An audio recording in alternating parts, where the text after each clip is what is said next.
Živijo, sem Peter in zelo rad spremljam smučarske skoke. Veselim se uspeha Nike Križnar in tega, da jo bom danes poznal. Živijo. Koliko ti pomeni tale zmaga od 1 do 10? 100 od 10. A lahko vidim globus, prosim? Ja, seveda. Evo. Lahko ga tudi potežkaš. Natehtala sem ga in je 5,7 kg. Vedno pogledaš tekmo za nazaj, ko se konča. Velikokrat po tekmi ne dojemaš še najbolj, pa ko pa pogledaš posnetek, takrat pa šele pritečejo ta prave solze. Tako da ja, velikokrat pogledam. Kaj počneš ponavadi pred tekmo? Kdaj grem ven, velikokrat odpočivam, kakšen film pogledam, se s kolegicami igramo, kakšne zabavne igre, kakšno pantomimo, pa s fantom pa greva kdaj na kolo, v hribe. Zakaj si se odločila za smučarske skoke? Sama sem v bistvu v šoli, v osnovni šoli videla tisti letak za dan odprtih vrat.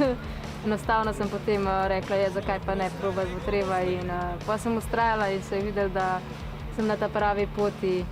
Še to, kako zelo naporno je biti profesionalni športnik? Ko nekaj dosežeš velikega, velikokrat nekatere osebe postanejo preveč vzvišene.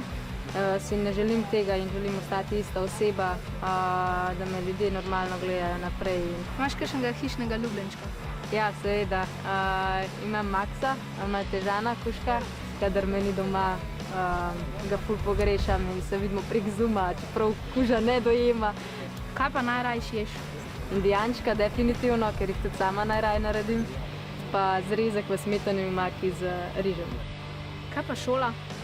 Ja, šola pa trenutno stoji.